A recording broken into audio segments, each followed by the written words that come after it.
hari ini ya melanjutkan materi tentang surat Al-Kahfi mulai dari ayat ke-55 hingga 59. Ya, jadi kita mulai dari surat Al-Kahfi ayat ke-55, ini masih 51 ya, masih ada kesalahan. Tapi berikutnya sudah mulai dari ayat ke-55 hingga 59.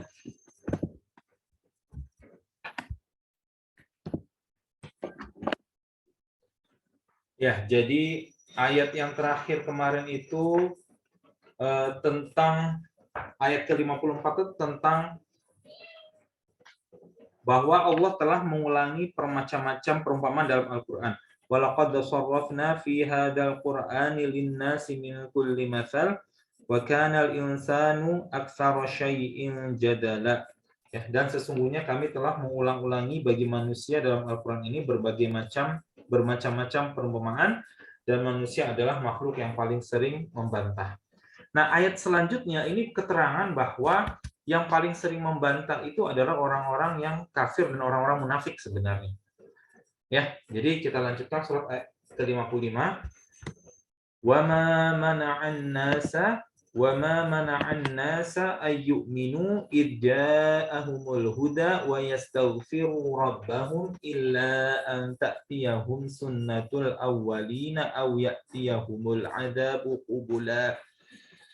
Wama mana'an nasa, dan tidak ada sesuatu pun yang menghalangi manusia, gitu ya. Mana'a itu menghalangi, melarang sebenarnya. Wama mana'an nasa, jadi tidak ada sesuatu pun yang melarang manusia ayyuminu, untuk beriman, ya. Idza'ahumul huda, ketika datang kepadanya petunjuk. Wa yastaghfiru rabbahum, dan bertaubat, ya, memohon ampunan kepada Tuhannya.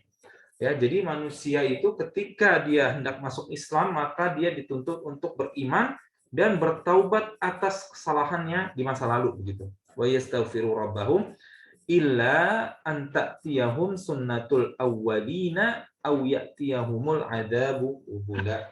Kecuali, ya, an ta'tiyahum sunnatun, telah tiba kepada mereka ketetapan dari umat-umat yang terdahulu, gitu ya, sunnatul awwalina. Jadi ketetapan atau kejadian yang menimpa umat-umat terdahulu, au ya'tiyahumul adzabu qubula, atau ditimpakan kepada mereka azab seperti orang-orang terdahulu yang nyata, gitu ya.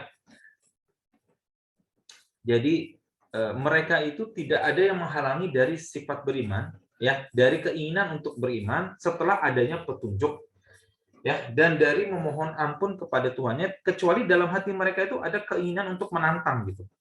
Ada tantangan kepada Rasulullah bahwa coba datangkan azab seperti umat-umat yang terdahulu, ya, yang menimpa kepada umat-umat yang terdahulu, karena bagi mereka, ya, banyak orang-orang kafir, ya, menyifati bahwa Al-Qur'an ini, cerita-cerita yang kisah dalam Al-Qur'an itu adalah hanya sekedar dongeng belaka. Bagi mereka itu banyak yang berpandangan seperti itu.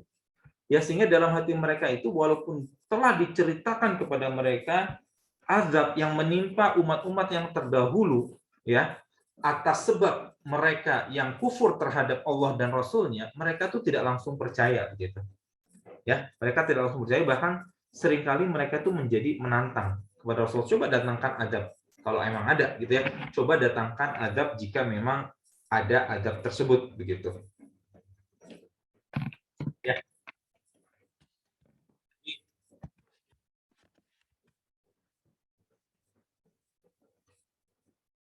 Kemudian ini ditafsirkan kemudian di dalam ayat yang lain, qul lil ladzina kafaru, maka Rasulullah kemudian, ya, ketika ditantang seperti itu, ya, ketika ditantang seperti itu, maka Rasulullah disuruh untuk mengatakan qul lil ladzina kafaru, ya, katakanlah kepada orang-orang yang kufur tersebut, orang-orang kafir tersebut, iyantahu, jika mereka berhenti, ya, iyantahu yughfar lahum, maka akan diampuni kepada mereka ma qad salaf, apa-apa yang telah mereka lakukan terdahulu, gitu ya. Jadi kalau mereka berhenti dari kekafirannya, ya, kemudian mereka masuk Islam, maka Allah akan mengampuni kesalahan mereka di masa lalu.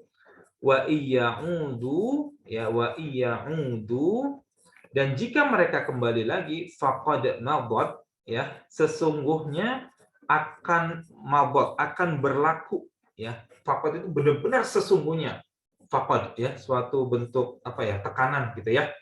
Jadi afirmasi kalau bahasa Indonesia, afirmatif ya bahasa Inggrisnya. Jadi penekanan, faqad, maka sesungguhnya madat akan terjadi, ya, sunnatul awalin, apa yang merupakan sunnah Allah terhadap orang-orang terdahulu. Apa ketetapan Allah terhadap mereka.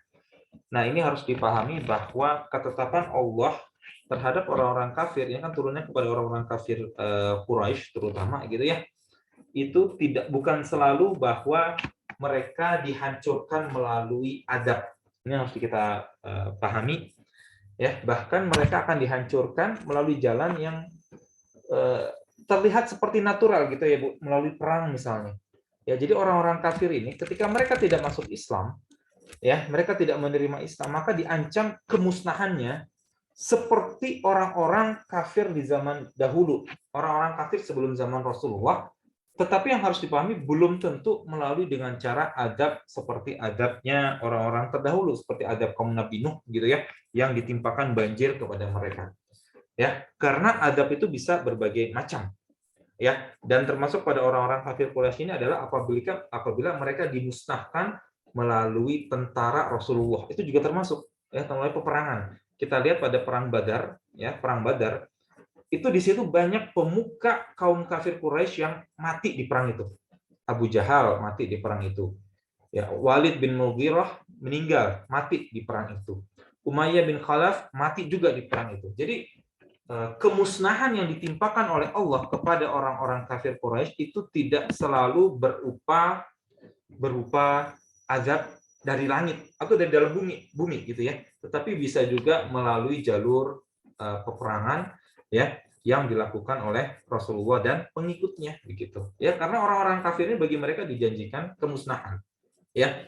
Kalau mereka tidak hancur di dunia maka di akhirat, ya, kalau tidak dihancur di dunia maka hancurnya di akhirat. Sehingga kita itu jangan membatasi pikiran itu hanya sekedar pada di dunia. Dunia ini kan tidak adil sebenarnya.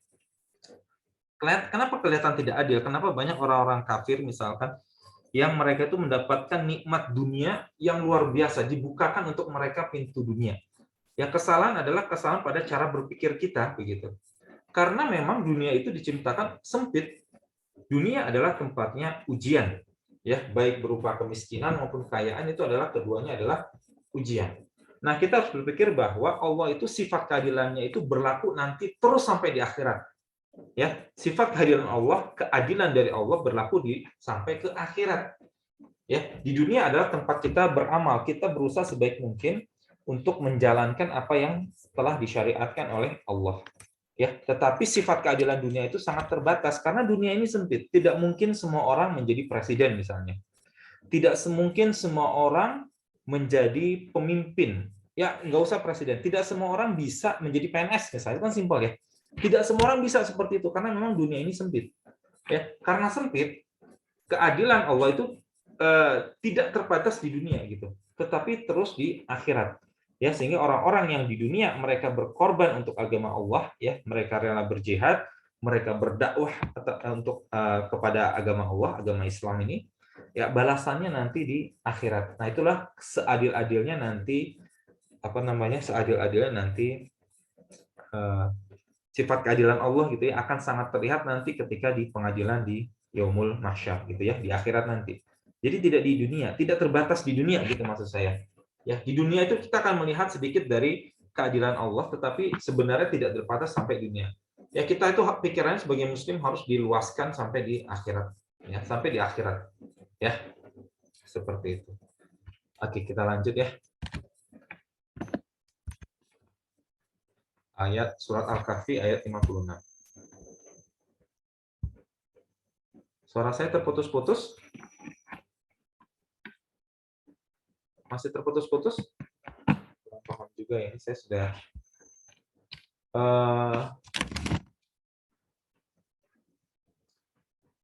Ya, semoga lebih lancar nanti berikutnya ya. Ini saya juga agak bingung. Saya menggunakan WiFi.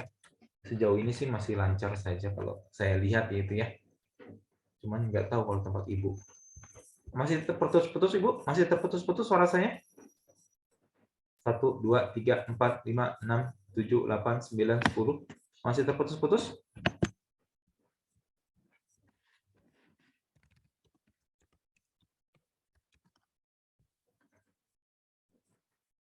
Apakah masih terputus-putus?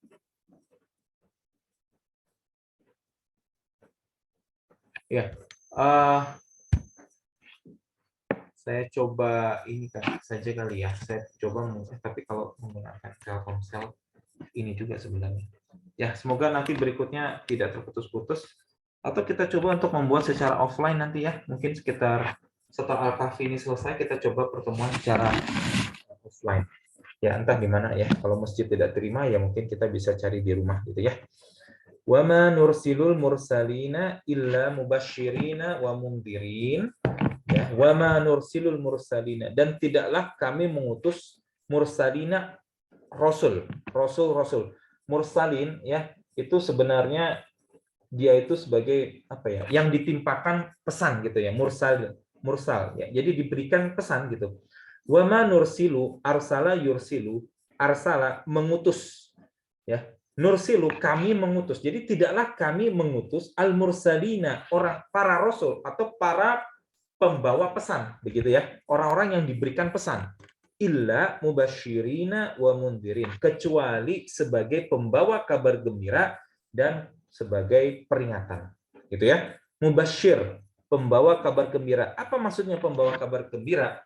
Maksudnya adalah mereka para rasul menjanjikan surga, yang menjanjikan balasan Allah yang baik, nikmat Allah di akhirat kelak berupa surga kepada orang-orang yang beriman kepada Allah dan para rasulnya. Ya, ini maksudnya adalah sebagai mubasyirin. Mereka adalah sebagai penyebar kabar gembira. Wa mundirin, sebagai peringatan. Apa peringatan? Jadi peringatan kepada orang-orang yang menentang ya risalah, ya menentang risalah Allah ya, dengan ancaman neraka dan siksaan di akhirat ya. Siksaan neraka ya di akhirat kelak. Begitu ya. Jadi para rasul itu tugasnya itu sebagai pembawa kabar gembira, al-mubasyirin wa mundirin, dan sebagai peringatan. Dan inilah dakwah pertama. Bapak ibu-ibu di sini, kalau kita ingin mendakwahkan kepada keluarga ya, itu yang paling pertama itu jangan ujuk-ujuk masuk ke fikih gitu ya. Jangan langsung masuk ke misalkan hal-hal yang menjadi perdebatan antar ulama, jangan. Ya, yang pertama yang simpel aja, sebagai mubasyir, pembawa kabar gembira, dan sebagai peringatan. Ini yang pertama. Tentunya nanti setelah ke dalam ya ada detail-detail yang harus diajarkan kan gitu ya. Ada detail yang harus diajarkan, tetapi sebagai yang langkah awal maka kita ajak mereka dulu gitu ya, untuk hal-hal yang simpel ya, diajak sholat dulu, diajak untuk ikut belajar membaca Al-Qur'an. Ya, jangan langsung perdebatan ya. Jangan langsung masuk ke perdebatan, jangan langsung masuk ke perdebatan. Saya sangat tidak menyarankan ibu-ibu di sini dengan level kemampuan kita, keilmuan kita, untuk langsung terjun ke debat. Itu adalah starting point yang salah gitu loh. Sehingga kemarin kalau ada di grup itu, apakah ini harus didebat? Kalau menurut saya udah diam aja dulu, karena orang yang berusaha mengajak, memberikan peringatan tentang gempa misalkan di suatu tempat akibat maksiat, niat mereka itu baik, cuman caranya aja salah gitu. Niat mereka itu mungkin baik untuk memberikan peringatan bahwa akibat dari maksiat itu bukan dari Allah. Niatnya baik, tapi ini seharusnya tidak layak ketika kita menunjukkan telunjuk kita ke orang lain. Itu aja sebenarnya masalahnya. Jangan langsung ketika ada kejadian lalu kita menunjuk kejadian, kita menghakimi orang tersebut. Nah, itu yang bermasalah. Tetapi masalahnya niatnya baik gitu. Jadi kita jangan langsung terjun ke masalah perdebatan gitu loh. Jangan awal-awal langsung kita mendebat. Dan awal-awal harusnya kita menyebarkan isi Al-Qur'an terlebih dahulu yang dijelaskan melalui hadis. Ya, ini juga saran saya, tidak langsung masuk ke pemahaman atau penjelasan mengenai hadis secara langsung, jangan dulu.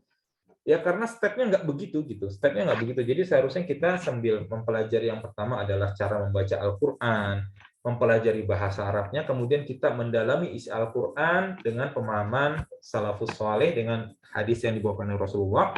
Itu selesai, ya kita hafalkan isi dari Al-Qur'an, kita amalkan, Baru kemudian step selanjutnya kita masuk ke masalah hadis, ya masalah fikih. Begitu seharusnya. Ya. Dan ini yang diajarkan Rasulullah di fase Mekah. Ya, tidak langsung diajarkan masalah fikih gitu.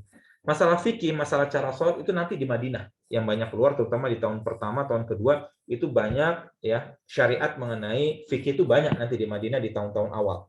Tapi di awal Mekah itu tidak seperti itu. Di Mekah itu tidak seperti itu. Mekah itu masalah tauhid, masalah akidah. Ini dulu yang harus diajarkan kepada kaum muslimin. Ya termasuk orang kafir juga sih sebenarnya. Sama saja mereka juga berhak atas hidayah. Ya jangan kita membatasi hidayah itu hanya sekedar pada orang muslim yang kita lihat belum menjalankan agama. Orang kafir pun, orang bukan muslim, itu mereka berhak atas hidayah. Begitu. Ya, berhak atas hidayah. Jadi jangan kita membatasi sasaran dakwah. Jangan. Ya, begitu ibu-ibu ya. Dan jangan kita langsung ujuk-ujuk masuk ke fikih. Karena banyak sekali kita kalau misalkan mencari circle, mencari lingkaran pertemanan di medsos atau di dunia nyata juga termasuk, ya bagus, memang bagus kita tuh dianjurkan untuk mencari sahabat yang bisa membawa kita kepada keimanan. Tapi kita jangan menutup mata bahwa banyak orang-orang di luar sana yang memerlukan ajakan dakwah begitu. Ya, memerlukan berita risalah ya, basyar ya dan nadir ya, kabar gembira dan peringatan. Wa yujadilul ladzina kafaru bil batili ya, dan mereka ya orang-orang kafir gitu ya, wa yujadilu jadala yujadilu, orang-orang kafir ini kemudian mendebat gitu. Mereka mendebat alladzina kafaru bil batil, orang-orang kafir ini dengan sesuatu yang batil gitu.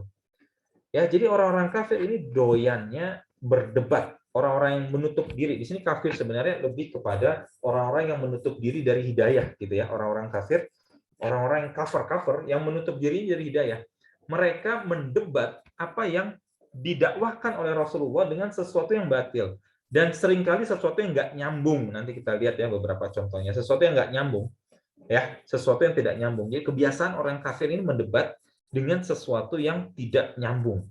Ya, liyudhibu bihil haq, untuk melenyapkan yang hak. Jadi tujuan mereka mendebat itu bukan untuk mendapatkan penjelasan yang lebih detail, tetapi hanya sekedar untuk mendebat supaya mereka menolak. Jadi dalam hatinya mereka memang mendebat, ya. Dalam hatinya sudah ada penolakan begitu. Apa yang dikeluarkan oleh lisan itu sekedar untuk menunjukkan bahwa mereka tidak suka gitu, tidak menyetujui. Tapi mereka memang dalam hatinya sudah tidak mau, ya. Jadi tujuan mereka mendebat ya untuk melenyapkan yang hak, untuk menutupi sesuatu yang merupakan kebenaran.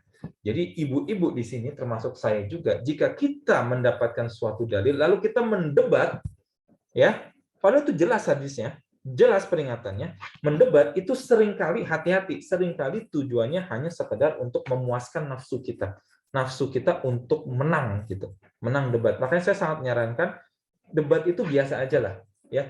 Ketika kita menemukan suatu kebatilan, ya kita kasih tahu ini salah. Kemudian kalau dibantah lagi, udah, oke. Jangan kemudian berlarut-larut dalam suatu perdebatan. Ya. Wattakhadhu ayati wa ma undiru huzwa. Ya, dan mereka menganggap wattakhadhu ittakhadha yattakhidhu, mereka menganggap gitu ya. Mereka menyangka ya ayat-ayat kami gitu ya, wama undiru huzwa, dan peringatan-peringatan terhadap mereka itu uzwa, olok-olokan aja, ejekan gitu ya. Jadi kita jangan kita ini terlarut pada debat, karena khawatirnya nanti akan timbul olok-olokan, huzwa sebagai ejekan saja, biasa huzwan sebagai ejekan ya. Jadi ada suatu contoh, ini contoh adalah suatu, ada imam madhab, Imam Malik itu dia tinggalnya di Madinah. Imam Malik itu adalah guru dari Imam Syafi'i, tinggal di Madinah. Kemudian pada zaman Imam Malik ada perdebatan yang keras antara orang-orang yang Asy'ari, orang-orang yang mereka itu menyifati Allah sesuai dengan apa yang Allah sifatkan dalam Al-Qur'an dan hadis. Jadi mereka tidak memberikan penakwilan terhadap tangan Allah itu seperti apa, ya. Bagaimana Allah itu istiwa. Istiwa itu bersemayam kalau bahasa Indonesia, tapi kurang pas ya. Maksudnya Allah itu berada di atas arsy. Arsy-nya itu seperti apa? Kemudian Allah turun ke langit dunia ketika sepertiga malam terakhir, itu seperti apa? Itu menjadi bahan perdebatan gitu antara orang-orang ya golongannya Imam Malik dan sekutunya gitu ya, teman-temannya, dengan kaum yang lain yang mereka terpengaruh oleh filosofi barat, sehingga kemudian menakwilkan banyak hal. Tangan Allah ditakwilkan sebagai kekuasaan Allah, ya. Kemudian arsh, ya Allah istiwa di atas arsh, maksudnya adalah Allah menguasai arsh. Ya, itu adalah bahan perdebatan pada saat itu. Nah, Imam Malik ketika didatangi oleh orang-orang ini, orang-orang yang menakwilkan tentang sifat Allah, ya orang ini bertanya kepada Imam Malik, orang ini ya yang menakwilkan ayat-ayat Allah, bertanya sifat-sifat Allah, bertanya kepada Imam Malik, bagaimana istiwanya Allah di atas arsy, bagaimana Allah itu bersemayam, bagaimana posisi Allah di atas arsy gitu. Dia ingin sebenarnya membawa bahan perdebatan yang tidak perlu gitu, karena kita tidak diberikan kewajiban untuk memahami sifat Allah. Kita cukup sami'na wa ta'na, terima aja. Ya. Imam Malik itu marah gitu. Imam Malik itu marah. Ya. Istiwanya Allah itu diketahui maknanya. Ya, maksudnya adalah Allah yang bertempat di atas arsy. Ya, Allah tinggi di atas arsy-nya. Ya, Allah berada di atas arsy. Allah memang menyifati seperti itu. Bagaimana caranya itu tidak diketahui. Bagaimana caranya Allah bertempat di atas arsy itu kita tidak tahu caranya. Ya, ini jawaban Imam Malik ya. Pertama, ya, istiwanya arsy, istiwanya Allah, bagaimana Allah bersemayam, bagaimana Allah berada di sana, itu diketahui maknanya, tetapi caranya bagaimana tidak diketahui. Ya, kemudian lanjutannya adalah beriman kepadanya adalah wajib, beriman kepadanya adalah wajib, beriman terhadap istiwanya Allah adalah wajib, dan menanyakan tentang hal tersebut itu adalah bid'ah, dan saya melihat kamu adalah ahlul bid'ah dan keluarlah dari sini, begitu. Jadi kita tuh jangan menyibukkan diri dengan sesuatu yang sesuatu yang jelas kemudian diperdebatkan, itu nggak bagus gitu. Ya, dan ini memang banyak sekali, misalkan kalau di sekolah-sekolah yang di universitas-universitas yang mengaku Islam di tanah air itu banyak. Jadi memperdebatkan sesuatu yang sudah jelas, ya, sehingga ada perdebatan misalkan tentang apakah boleh berhubungan suami istri orang yang belum menikah gitu. Kemudian ada yang agak sedikit aneh membuat pemahaman bahwa oh boleh gitu ya. Itu ada di disertasinya di suatu universitas Islam negeri gitu. Jadi ya itu sebenarnya adalah sesuatu yang jadinya bahan olok-olokan orang-orang kafir juga begitu. Ya, mendebatkan sesuatu yang sudah menjadi pakem dalam agama. Ya, jangan kita mendebatkan sesuatu tentang dari agama ini, sesuatu yang jelas, karena itu kita nanti akan menjadi sifatnya itu ya, sifat kita itu akan menjadi seperti orang-orang kafir, membantah dengan sesuatu yang batil hanya untuk sekedar menutupi apa yang benar begitu. Ya. Jadi, nah suka berdebat itu adalah ya sifat atau ciri khas orang kafir dan munafik. Dzalika bi annahu kanat ta'tihim rusuluhum bil bayyinati faqalu abasharun yahdunana fakafaru wa tawallaw wastaghnallaha wallahu ghaniyyun hamid. Dzalika bi annahu kanat, yang demikian itu adalah karena sesungguhnya ta'tihim telah datang kepada mereka rusuluhum, rasul-rasul kepada mereka, bil bayyinat, yang membawa bayyinah, bukti yang nyata, keterangan yang jelas. Bayyinah itu adalah bukti yang nyata. Bil bayyinat berarti bukti-bukti yang nyata. Rasul-rasul telah datang dengan keterangan-keterangan, bukti-bukti yang nyata. Faqalu, dan mereka berkata, abasyaru yahdunana, apakah manusia yang akan memberikan petunjuk kepada kami? Fakafaru watawallaw wastaghnallaah, lalu mereka ingkar dan berpaling, ya, dan Allah tidak memerlukan mereka. Wallahu ghaniyyun hamid, dan Allah maha kaya lagi maha terpuji. Perhatikan di sini, mereka itu didatangi ya, atau setelah ada rasul di kalangan mereka, lalu mereka membantah, Kenapa harus manusia yang memberikan petunjuk kepada kami? Ini kan sebenarnya bantahan yang tidak nyambung begitu ya. Harusnya mereka bisa fokus kepada inti permasalahan, tetapi mereka apa ya istilahnya killing the messenger. Mereka membunuh si utusan gitu, membunuh pesannya, membunuh orang yang mau pesan, maaf. Ya, jadi kenapa harus manusia? Kenapa tidak malaikat? Padahal kalau malaikat bagaimana cara menyampaikannya kepada manusia begitu? Ya. Jadi ini adalah suatu perdebatan yang kosong sebenarnya, kosong kan makna, tetapi mereka memang suka membuat-buat perdebatan dengan sesuatu yang batil. Ya, mencari-cari ya suatu bahan perdebatan yang batil begitu. Ini adalah ciri khas dari orang kafir. Ya. Kemudian ada juga dalam ayat yang lain, faqalal mala'ul ladzina kafaru min qaumihi, lalu berkatalah para pembesar ya di antara orang-orang kafir ya dari kaumnya.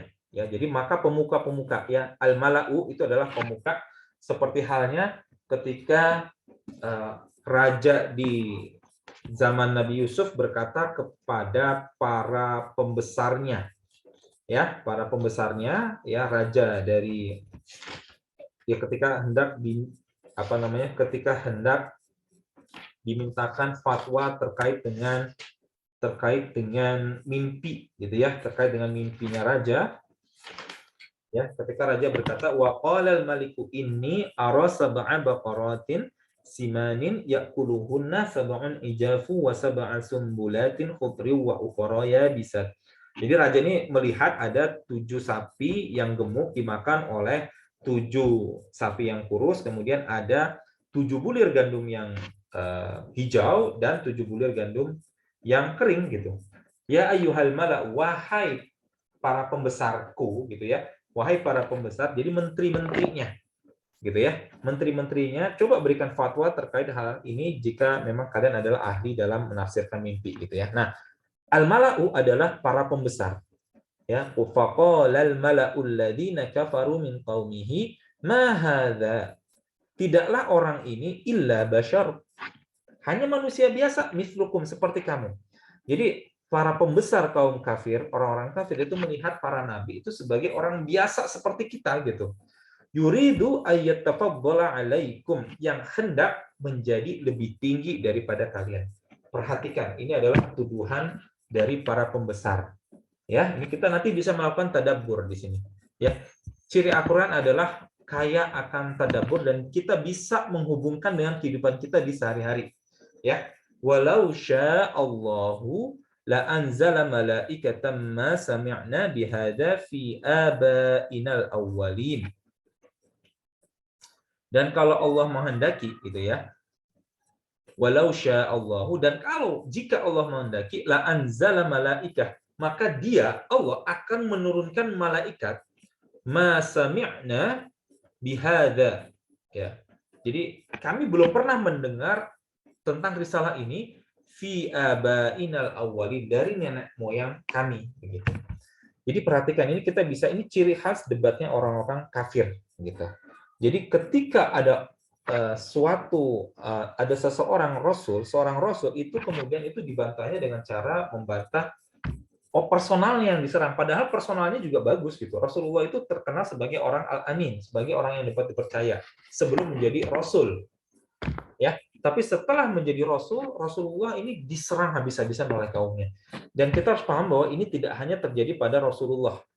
Termasuk juga ada sahabat yang mengalami hal yang sama. Salah satunya adalah Urwah bin Mas'ud.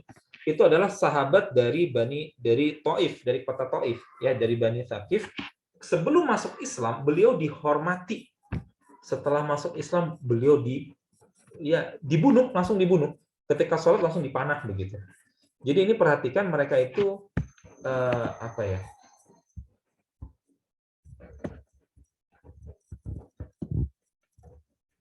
Mereka itu tidak apa ya? Mereka itu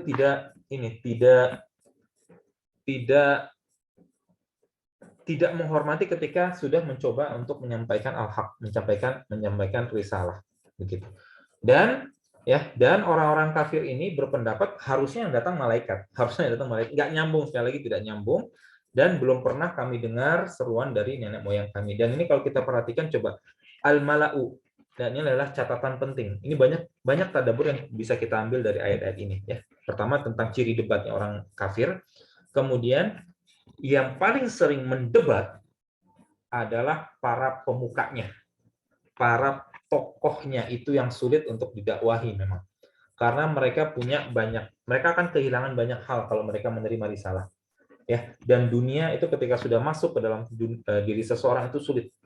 Ya, mereka akan melepaskan banyak hal. Ini adalah para tokoh ya terutama. Mereka akan melepaskan banyak hal keutamaan mereka di tengah kaumnya jika mereka menerima Islam, gitu ya.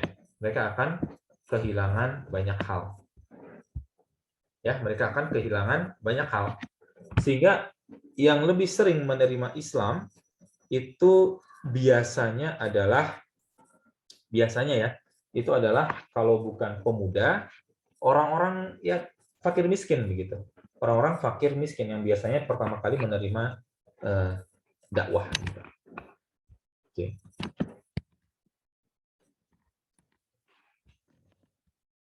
Ya.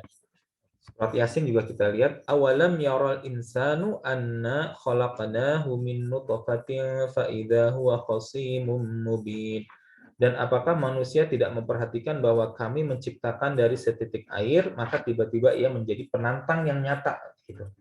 Ya, awalam yaral insanu, ya. Apakah manusia tidak melihat anna khalaqnahu, bahwa kami menciptakan mereka min nutfah, dari air mani, nutfah ya, air mani ya. Fa idza huwa khasimun mubin, dan tiba-tiba ia menjadi khasimun mubin, khasim penantang, mubin yang jelas. Ya. Wa daraba lana mathalan wa nasiya khalqah, dan ia membuat perumpamaan ya, wa nasiya khalqah, perumpamaan bagi kami dan dia lupa terhadap kejadiannya. Qala may yuhyil idhama wa hiya ramin. Ya, orang-orang kafir ini berkata, siapa yang dapat menghidupkan? Yuhyi, menghidupkan al-idhama, tulang belulang, wa hiya ramin, dan tulang belulang ini sudah hancur dulu begitu. Maka Allah menjawab, gitu ya. Ini adalah perdebatan yang dilakukan oleh orang-orang kafir. Perdebatan hal yang bodoh, karena seharusnya mereka sudah tahu bahwa ya Allah pasti bisa menciptakan. Ya, kalau bisa Allah menciptakan, ya bisa juga Allah mematikan, maka Allah juga bisa menghidupkan kembali gitu. Itu adalah sesuatu yang ya yang jelas gitu ya. Qul yuhyi halladzi, katakanlah yuhyi halladzi, ya, ia akan dihidupkan kembali ansya'aha awwala marrah, oleh Tuhan yang menciptakan kali yang pertama, wa huwa bikulli khalqin alim, dan dia maha mengetahui tentang segala makhluk gitu ya. Ya, lanjut surat Al-Kahfi 57. Wa man adlamu mimman dzukira bi ayati rabbih fa'arada anha wa nasiya ma qaddamat yadah. Ya, dan siapakah adlamu, yang lebih zalim, mimman, daripada sesiapa dzukira bi ayati rabbih, orang-orang yang telah diberikan peringatan, dzukira, diberikan peringatan dengan ayat-ayat Tuhannya. Siapa yang lebih zalim daripada orang-orang yang sudah diperingatkan oleh ayat-ayat Tuhannya? Fa'arada anha, maka mereka berpaling daripadanya, wa nasiya ma qaddamat yadah, dan mereka melupakan apa yang telah dikerjakan oleh kedua tangannya, gitu ya. Jadi ini sebenarnya pertanyaan retoris, siapa yang lebih zalim daripada orang-orang yang sudah diberikan peringatan ya oleh Tuhannya, lalu dia berpaling dan melupakan apa yang telah dikerjakan oleh kedua tangannya. Nah, ini sebenarnya adalah ya, sasaran pertamanya adalah kaum kafir Quraisy ya. Mereka sudah ada rasul yang turun di tengah-tengah mereka ya, lalu mereka berpaling. Maka orang-orang ini yang kemudian dicap, dijadikan stempel adalah orang yang paling zalim gitu, karena mereka menolak rasul yang telah muncul di tengah-tengah mereka dan membawa bukti yang nyata. Inna ja'alna ala qulubihim, telah kami jadikan dalam hati-hati mereka akinnah, suatu penutup gitu ya, ayyafqahuhu wa fi adanihim waqara, ya, sehingga mereka tidak memahaminya ya. Jadi karena adanya penutup ini, mereka tidak memahami apa yang telah diturunkan kepada mereka, wa fi adanihim waqara, dan pada telinga mereka, adhanihim, pada telinga mereka, waqar, ada sumbatan. Gitu ya. Jadi orang-orang yang berpaling dari ayat-ayat Allah itu dalam hatinya ada penutup, mereka sudah menutup diri mereka. Orang-orang yang menolak perintah Allah, yang menolak syariat Allah dalam hati mereka itu mereka ditutup gitu. Ada penutup sehingga mereka menolak hidayah. Mereka menolak hidayah. Ya, dan dalam telinga mereka nutup supaya mereka tidak mendengarkan apa yang dibawakan oleh Rasulullah dan orang para dai setelahnya gitu ya.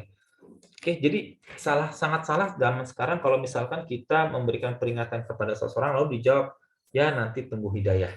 Jangan, karena itu kita seolah-olah menjadikan diri kita tuh sebagai hakim gitu ya. Jadi hakim bahwa ya kalau nanti hidayah, kalau ada hidayah nanti saya datang, kemudian kalau tidak ada hidayah nanti saya tidak datang. Tidak boleh seperti itu gitu. Kalau Anda mau hidayah maka janganlah ke masjid begitu.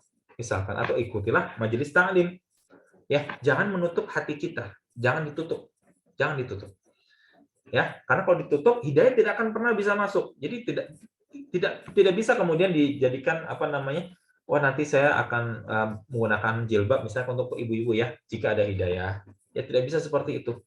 Tidak bisa seperti itu karena hidayah itu harus diusahakan. Jangan ditutup. Kalau itu namanya menutup hidayah gitu. Menutup hidayah, pintu hidayah kalau seperti itu ya. Wa in tad'uhum ilal huda, ya, dan kendati pun kamu menyuruh kepada mereka kepada petunjuk, fala yahtadu idan abada, niscaya mereka tidak akan mendapatkan petunjuk selama-lamanya.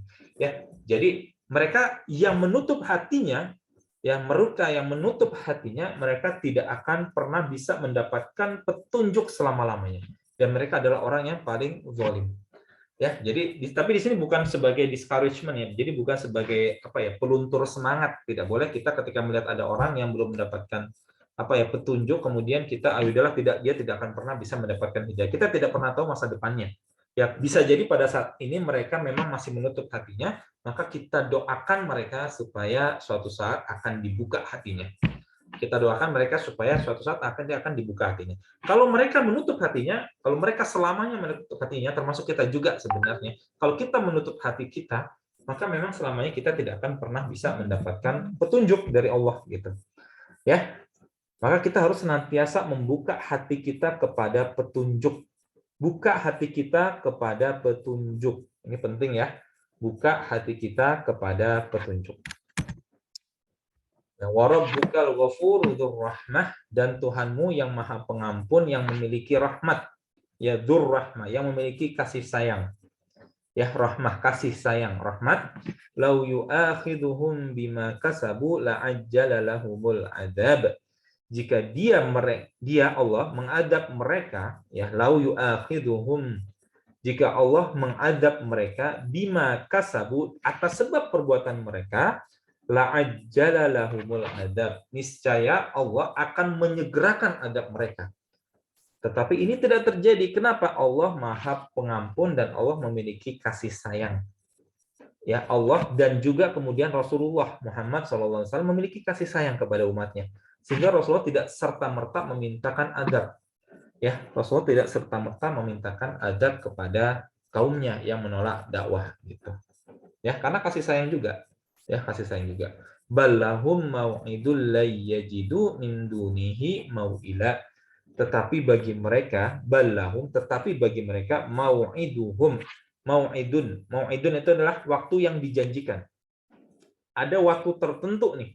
Layyajidu, ya. Jika mereka layyajidu, dan sekali-sekali mereka tidak akan mendapatkan min dunihi, selain daripada itu, mau'ila, tempat berlindung. Jadi mereka ada jatah waktu. Mereka ada jatah waktu di mana kalau mereka melebihi jatah waktu tersebut, maka tidak ada tempat berlindung dari azab. Ya, ada ulama yang berpendapat tentu bahwa ini adalah maksudnya kematian. Kalau mereka sampai meninggal menolak dakwah, maka tidak ada waktu lagi di akhirat, mereka pasti niscaya akan mendapatkan azab. Ya, maka pasti mereka akan mendapatkan azab kalau sampai jatah waktu yang ditentukan mereka menolak. Gitu ya. Kapan jatah waktunya? Beda-beda. Tapi kalau untuk Rasulullah Muhammad, kaumnya itu adalah sampai kematian. Tapi untuk kaum-kaum sebelumnya memang ada jatah waktunya. Ya, ada jatah waktunya. Seperti contohnya Nabi Soleh. Nabi Soleh itu ketika Nabi Soleh ditantang untuk melakukan mukjizat, memberikan mukjizat. Maka Nabi Soleh kemudian mempunyai mukjizat, ada unta yang keluar dari batu. Ini kaum Nabi Soleh ya. Kemudian ya kaumnya mendapatkan banyak manfaat dari unta tersebut, unta yang keluar dari batu. Tapi kemudian saking parahnya kaumnya Nabi Soleh, unta ini dibunuh. Unta ini dibunuh. Sehingga setelah itu Nabi Soleh ketika melihat unta ini dibunuh, padahal tidak boleh dibunuh dan tidak boleh unta ini dilarang dari mengambil air, minum dari sumur warga, maka kemudian Nabi Soleh berkata kepada kaumnya, ya silakan bersenang-senang selama 3 hari. Nah 3 hari ini adalah jatah senang-senang, setelah itu adab turun. Ya itu contohnya ya, ada waktu, ada jatah waktu. Tapi untuk Nabi Muhammad, kaum Nabi Muhammad, maka jatah waktunya sampai batasnya matahari terbit dari barat dan atau ya nyawa ada di kerongkongan, begitu. Ya. Jadi walau yu'akhiduhumullah walau yu'akhidullahu an-nasa bima kasabu ma taraka ala dhahriha min dabbatin walakin yu'akhiruhum ila ajalin musamma fa idza jaa ajaluhum fa innallaha kana bi'ibadihi basira. Walau yu'akhidullahu an-nas, kalau sekiranya Allah menyiksa manusia bima kasabu, atas sebab usahanya, ma taraka ala dhahriha, niscaya dia tidak akan meninggalkan ya di atas permukaan bumi. Hak di sini merujuknya ke bumi ya, al-ard ya. Dhahriha, kalau Allah ingin menyiksa manusia atas sebab perbuatan manusia, mata roka ala dhahriha, tidak akan tersisa di atas permukaan bumi min dabbah, dari satu hewan makhluk melata pun gitu. Jadi kalau Allah hendak menyiksa, itu semuanya akan kena. Semuanya akan kena. Ya termasuk hewan melata begitu.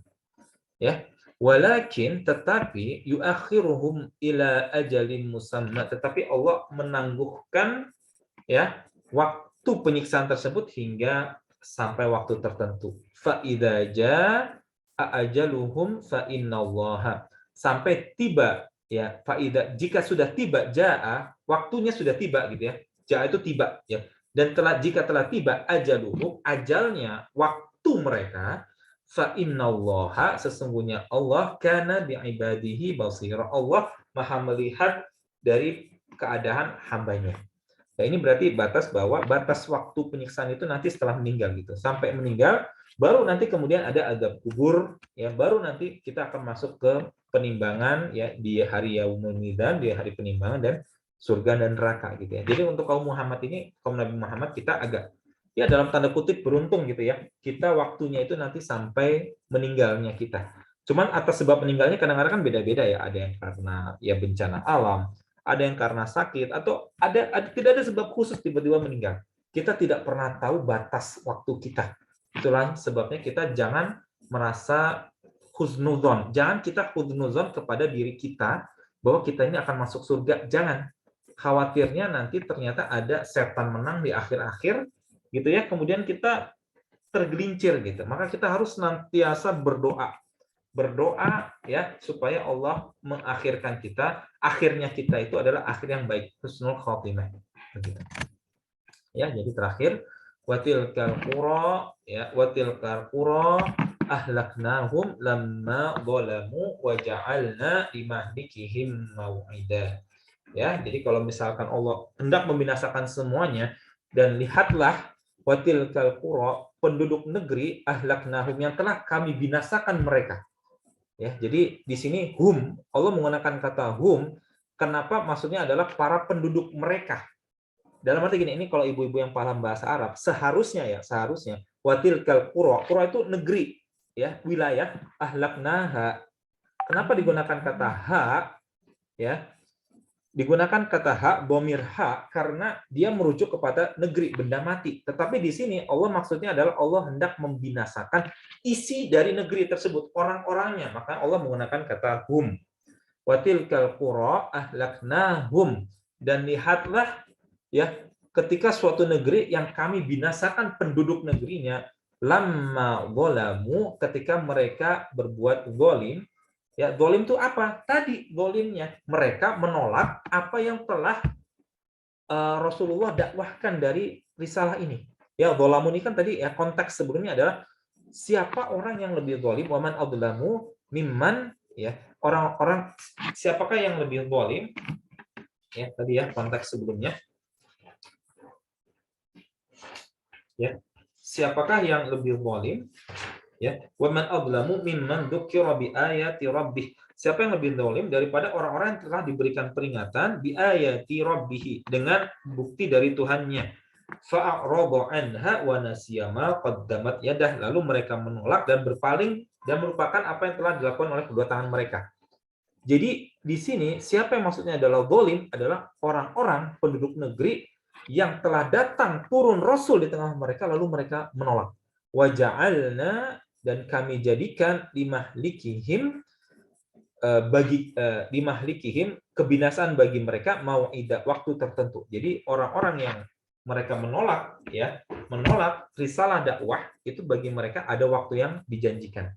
Ya, sekali lagi, tetapi ini tidak selalu berupa azab, berupa bencana alam ya seperti kaum-kaum Nabi terdahulu, tapi bisa juga ketika ada futuhat, ada penaklukan ke atas diri mereka ketika Rasulullah berjaya di akhirnya. Ya. Sehingga tidak selalu disebabkan oleh karena futuhat, tetapi memang ada pasukan dari Allah yang Allah kirimkan berupa kaum muslimin, para sahabat yang kemudian tugasnya untuk memberikan batas waktu bagi mereka sehingga mereka harus memeluk agama Islam, begitu. Ya, di zaman dahulu kan seperti itu ya. Jadi kalau kita perhatikan zaman-zaman dulu bagaimana Rasulullah itu kemudian berdakwah dan berjihad, begitu ya. Rasulullah kemudian menetapkan ketika berdakwah maka Rasulullah itu tidak langsung ujuk-ujuk menyerang begitu, tetapi ditawarkan Islam terlebih dahulu atau ditawarkan untuk membayar jizyah. Kalau masih menolak baru kemudian ya diserukan untuk melakukan peperangan begitu. Ya, di zaman itu seperti itu. Zaman seperti ini, zaman sekarang kita tidak bisa serta-merta loncat langsung seperti itu karena kita bukan pemegang kekuasaan dan keadaan di lingkungan kita tidak memungkinkan seperti itu. Maka apa yang harus kita lakukan adalah kita berdakwah. Kita dakwah dengan cara yang ma'ruf seperti yang Rasulullah lakukan di awal-awal fase kota Makkah begitu. Ya, kita dakwah saja. Ya, karena kita tidak diberikan kita tidak dibebani oleh suatu kewajiban yang kita itu tidak mampu begitu.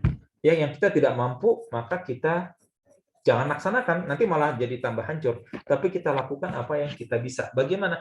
Dengan cara berdakwah. Dan dakwah ini dengan cara yang halus mengajak orang adalah by default-nya, hukum asalnya untuk berdakwah seperti itu, begitu ya. Tapi kemudian Rasulullah ketika hijrah maka Rasulullah memiliki power, maka Rasulullah memiliki lebih banyak tenaga gitu ya, kekuatan untuk kemudian menyebarkan dakwah ya, menyebarkan dakwah dengan lebih memaksa begitu. Karena ya bagaimanapun juga manusia ini memang ujung-ujungnya dia harus dipaksa untuk beriman begitu, untuk bisa menerima dakwah Rasulullah. Ya, kalau mereka tidak bisa maka harus keturunannya ya diusahakan untuk menerima dakwah. Ya, karena tanggung jawab bagi kita untuk kemudian berdakwah ya kepada Allah, ya kepada agama ini. Tapi untuk saat ini tidak dengan cara paksaan. Tidak boleh dengan cara paksaan ya.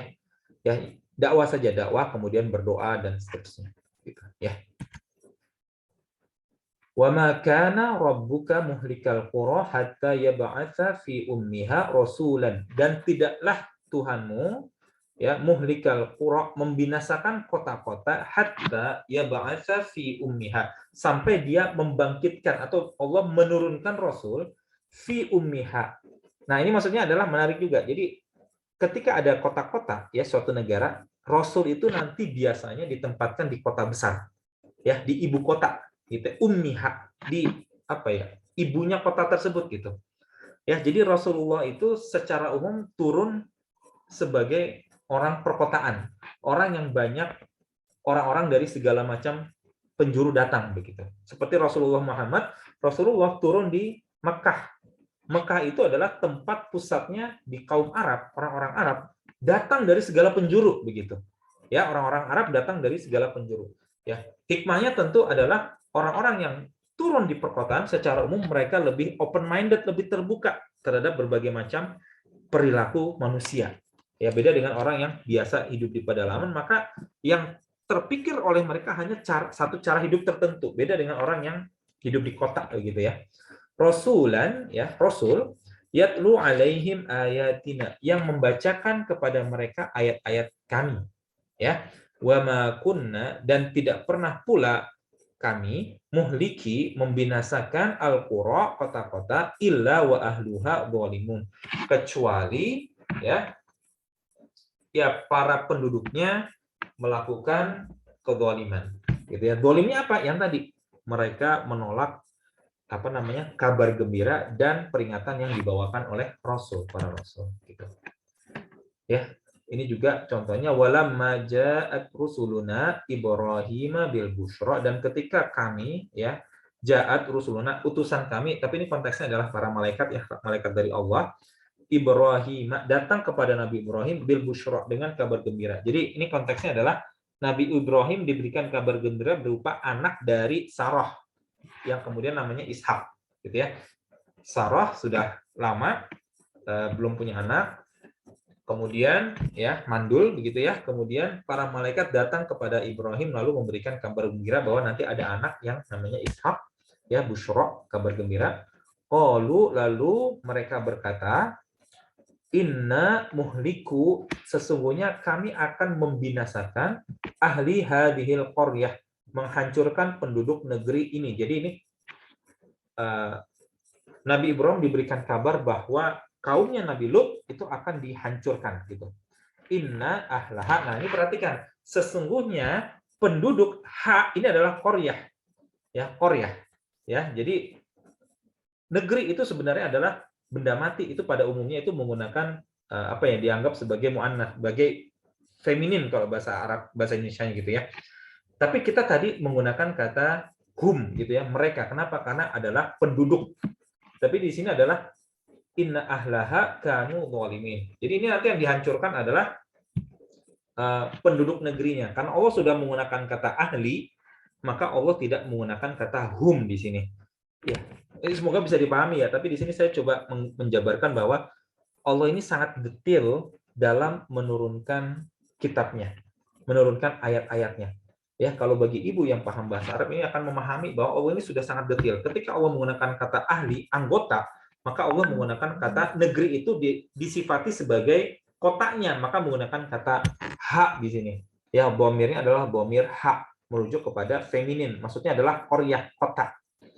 Ya, jadi di sini saya hanya menunjukkan bahwa Allah sangat detail dalam menurunkan ayat-ayatnya.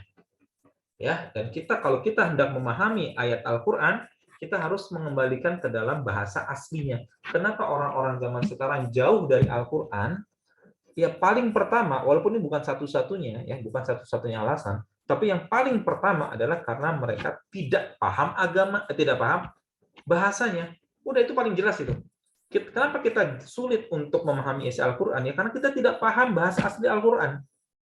Itu sudah by default seperti itu. Kalau kita misalkan membaca surat dalam bahasa Inggris, misalnya kita ngerti tulisan Latin, huruf Latin, tapi kalau kita tidak paham bahasa Inggris, maka kita tidak bisa menghargai surat tersebut dalam bahasa Inggris. Itu adalah sesuatu yang sangat common sense gitu, sangat masuk akal. Jadi saya sangat menganjurkan ibu-ibu di sini untuk mulailah sedikit untuk memahami isi Al-Quran atau mempelajari bahasa Arab melalui bahasa Arab begitu ya. Kemudian ini juga adalah penekanan ya tentang ada penangguhan ya terhadap kaum yang diancam. Yaghfir lakum min dunubikum, niscaya Allah akan mengampuni sebagian dosa-dosamu. Dunub dan bun itu dosa, dunub itu adalah dosa-dosa. Wa yuakhirukum, lalu Allah akan mengakhirkan kepada kalian ila ajalin musamma, kepada waktu yang ditentukan. Ya. Jadi kalau kita bertaubat ya, Allah masih memberikan penangguhan kepada kita gitu. Sampai kapan? Allah masih memberikan penangguhan kita untuk bertaubat ya, sampai kita tiba waktunya ajal ya, ajal, sampai waktu yang ditentukan. Inna ajalallahi idza jaa la yuakhkhar. Kalau ketentuan, kalau inna sesungguhnya ajalallahi, kalau ajal yang merupakan ketetapan Allah, idza jaa, sudah tiba, la yu'akhir, tidak bisa dimundurkan lagi. Jadi waktu kita ketika kita sudah mencapai batas kematian itu tidak akan pernah bisa dimundurkan lagi dan tidak akan lagi ada kesempatan untuk bertaubat begitu. Lau kuntum ta'lamun, ya, jika kamu mengetahui, gitu ya. Jadi ini adalah pembahasan dari surat Al-Kahfi ayat 55 hingga 59, gitu ya. Kita ini dulu ya, kita stop